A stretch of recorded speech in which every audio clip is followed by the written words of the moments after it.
Salut, c'est Trado, content de vous retrouver pour la mise à jour des zones d'accumulation rationnelle sur les cryptos. Et je vais commencer cette vidéo par un mea culpa.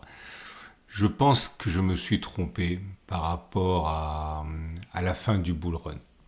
Alors, ce n'est pas vraiment que je suis convaincu par ce que je vais dire, mais clairement, lorsque l'on regarde les graphes, il faut être beaucoup plus nuancé que ce que j'ai dit la semaine dernière, à savoir que le bull run était sans doute terminé. J'ai pas été non plus extrêmement ferme dans mon propos parce qu'honnêtement c'est pas ma spécialité, mais j'ai dit que compte tenu de la baisse de 30, 40, 50, 70, 80% pour pour des coins, des tokens, des cryptos majeurs, on ne pouvait pas parler de bull run. Et je pense que voilà, ça ne veut pas dire qu'on ne va pas reprendre 100% dans la foulée, mais pour moi, si on reprend 100%, 200% dans la foulée, ce n'est pas que le bull run a repris, c'est que c'est un nouveau bull run qui commence. En tout cas, j'ai analysé les choses comme j'aurais analysé par exemple des actions ou des ETF, domaine qui m'est beaucoup plus familier. Mais j'ai voulu quand même en avoir le cœur net et je suis remonté à la source. Je suis allé voir les choses telles qu'elles sont, elles se sont manifestées dans le passé. Et j'ai commencé par le plus simple, à savoir, j'ai demandé à une intelligence artificielle qu'est-ce que c'est que la fin d'un bull run. Et je pensais naïvement que j'allais trouver la même chose que que pour les actions et les ETF. Et en fait, c'est un peu différent.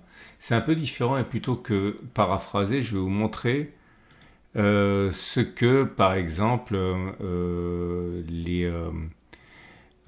l'intelligence artificielle de ChatGPT dit. Elle dit, par exemple, voilà, il y a eu plusieurs bull runs, on le sait.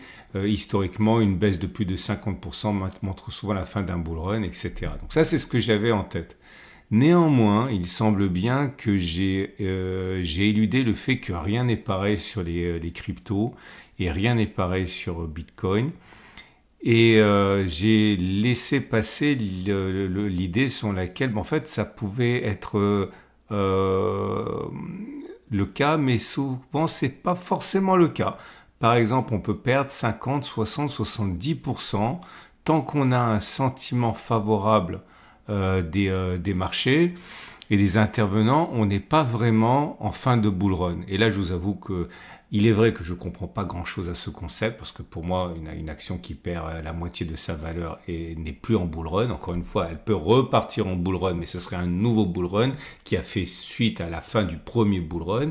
Mais bon, a priori, je me suis un petit peu fourvoyé, parce qu'avec les cryptos, on peut très bien perdre 50, 70, 80%, et sans forcément pouvoir parler de fin de bull run. Donc, un, mea culpa. Deux, j'aimerais également signaler un truc, c'est que si pour moi les mots n'ont pas l'importance et la sensibilité qu'elles peuvent avoir, c'est que lorsque je fais de l'accumulation rationnelle, ça ne change absolument rien. Okay, pour moi, quand on parle de crypto, et personnellement j'accumule que du Bitcoin et de l'Ethereum, l'important pour moi c'est d'accumuler sur des zones d'accumulation rationnelle. La tendance en tant que telle est en fait un concept vague qui permet d'avoir une idée de la tendance dans laquelle on est et éventuellement se rassurer, mais ça n'a aucune implication.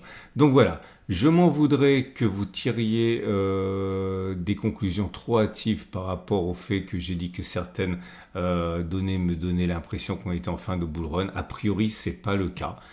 Et on va commencer donc par Bitcoin. Alors, Bitcoin, c'est sans doute encore une fois une des rares exceptions, hein, puisqu'elle reste au-dessus de la moyenne mobile à 30 semaines. J'ai dit qu'on était en phase 2 ou en phase 3. Pourquoi? Au regard de la technique traditionnelle, on va dire, de détermination des phases, on est au-dessus de la moyenne mobile à 30 semaines qui monte avec des pics et des creux qui sont ascendants. Donc on est toujours en phase 2. Mais quand on regarde le graphe et les phases de manière moderne, en utilisant non pas les données hebdomadaires, mais les données journalières, et non pas la moyenne mobile à 30 semaines, mais la moyenne mobile à 50 jours, on est en dessous de la moyenne mobile à 50 jours, on n'est pas repassé au-dessus, elle est même descendante, donc ça nous vaut plutôt une phase 3. Ok, mais ça ne change pas grand-chose en ce sens que la précédente zone d'accumulation rationnelle, c'était 95 000, 90 000. Ma prochaine zone d'accumulation rationnelle, c'est 74 000, 69 000. Et le reste, encore une fois, ça n'a pas beaucoup d'importance, en tout cas pour moi. Donc je répète, prochaine zone d'accumulation, 74 69 000. Tendance phase 2 ou phase 3. Phase 3. Suivant.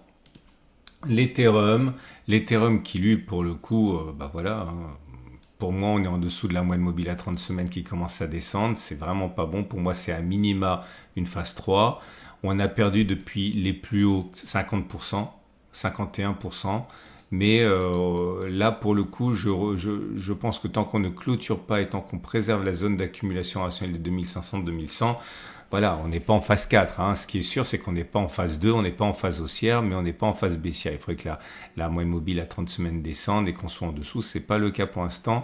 On n'a pas cassé un support de référence. Ok. On va aller plus loin. J'aimerais vous rappeler que si vous voulez passer à l'action dans des conditions optimales de sécurité et de simplicité, vous avez Cryptcool, mon partenaire depuis le début. Cryptcool et Trado, moi donc, sont en partenariat. Je vous le recommande. Pourquoi? Tout simplement parce que, et c'est peut-être même le plus important, c'est français. Si c'est français, c'est régulé. Si c'est régulé, eh bien c'est plus de sécurité pour vous. Et c'est régulé, donc c'est enregistré PSAN, enregistré auprès de l'AMF, l'autorité des marchés financiers. Vous avez un site ici, vous allez pouvoir découvrir notamment vos interlocuteurs et les responsables du site. Vous avez également la possibilité, et ça je l'ai déjà dit, de vous abonner à la newsletter. Et quand vous êtes abonné à la newsletter, il y a des alertes que je produis pour Cryptcool en temps réel lorsque je vois qu'on est en zone d'accumulation rationnelle sur Bitcoin et Ethereum. Bref, n'hésitez pas. Et puis surtout, j'ai envie de dire, n'oubliez pas que c'est de la garde froide non connectée à l'Internet. Donc, toutes les mésaventures qui se produisent lorsqu'on fait siphonner son wallet, etc., ça ne sera pas pour vous parce que ce n'est pas connecté à l'Internet. Vous avez des informations juste en dessous de la vidéo pour découvrir les services de Cryptcool. Binance Coin a perdu depuis les plus hauts 30% de mémoire. On a fait au pire 36%. On a rebondi sur la zone d'accumulation rationnelle, 537 394. J'imagine que certains ont fait les soldes sur ce niveau. On est en phase 3 parce que là, pour le coup, on est en dessous de la moyenne mobile à 30 semaines. Ripple, la zone d'accumulation rationnelle, on est dessus. C'est 2,3, 1,9. Alors on est en phase 2 au regard des phases modernes, puisqu'on est au-dessus de la moyenne mobile à 30 semaines qui monte. Ceux qui veulent regarder les phases modernes, on va dire, on est en phase 3 déjà, puisqu'on est en dessous de la M5, on a cassé la M50. Mais je redis pour la 4e fois, je ne le redirai plus, ce qui m'importe à titre personnel, c'est les zones d'accumulation rationnelle. Et on est en zone d'accumulation rationnelle à 2,3, 1,9. Dogecoin, phase 3, donc, zone d'accumulation rationnelle 11,01008. Mais ceux qui veulent être un petit peu plus agressifs, vous avez une zone d'accumulation intermédiaire, c'est les 0,164, 0,142. Cardano a perdu également beaucoup de terrain depuis les plus hauts qui pour le coup ont été atteints déjà il y a 3 mois, en décembre 2024. On a perdu pour Cardano jusqu'à 61%. On est toujours en phase 2, en ce sens qu'on est au-dessus de la moyenne mobile à 30 semaines qui monte, mais on est en phase 3 si on regarde les données journalières. D'ailleurs, les données journalières nous disent qu'on a une zone d'accumulation plus proche que 0,37, 0,28 si on veut être réactif. La zone d'accumulation rationnelle, elle a été touchée là. C'est 0,662, 0,519 Solana. Je l'ai sous les yeux. On est en phase... on est en phase 3 pour Solana. Attention, si on casse la zone d'accumulation rationnelle des 160-110, on serait en phase 4. Mais il n'y a pas de raison de le faire pour l'instant. On est en phase 3. Avalanche. Alors Avalanche a perdu depuis les plus hauts de décembre 66%. On risque de basculer. Alors, je ne sais pas si on est en phase 3, en phase 4. J'ai changé en phase 3, en phase 1. Au dernier moment, j'ai dit, allez, on est en phase 1 parce qu'on fait des oscillations autour de la moyenne mobile à 30 semaines. Bon, ça ne change pas grand-chose. Zone d'accumulation rationnelle, c'est ça qui nous intéresse. 23,319 Polygon, qui rime avec Moneygon. Phase 4 maintenant. 0,54, 0,32 n'est plus valable. Prochaine zone d'accumulation rationnelle 0,05, 0,02. Polkadot en zone d'accumulation rationnelle et en phase 1 4,6, 3,5. Elrond qui a perdu également un terrain considérable depuis les plus hauts de décembre. On a perdu 70%. Attention, phase 1 avec risque de basculement en phase 4. Faut se ressaisir. Zone d'accumulation rationnelle 29, 22. AV, c'est pas trop mal, mais c'est fini la phase 2. On est en clôture en dessous de la moyenne mobile à 30 semaines. Qu'importe, j'ai envie de dire. Là, ce qui est important, c'est qu'on est en zone d'accumulation rationnelle à 200, 125 dollars. Chainlink est en phase 3. On a clôture en dessous de la moyenne mobile à 30 semaines. Zone d'accumulation rationnelle 11, 8 dollars. Mon donnée journalière, on a quelque chose d'intermédiaire si vous voulez accumuler. C'est cette zone des 15,3, 12,7. Cosmos. Alors, Cosmos, ça pique, ça fait mal, c'est très douloureux. On est en phase 1. On est en zone d'accumulation rationnelle à 5,5, 3,8. On passe aux entreprises avec Mara Holding qui est en phase 1, qui a perdu depuis les plus hauts de décembre 60%. Et c'est ça qui me pose problème, c'est de parler de bull run encore avec la majorité des altcoins, des cryptos qui ont perdu 60%. C'est ça qui me gêne. Mais bon, j'admets mon ignorance à ce niveau, j'ai aucun problème à le faire. Phase 1, zone d'accumulation rationnelle 16,7, 13,2. Riot Platforms en zone d'accumulation rationnelle à 8,6, 6,4.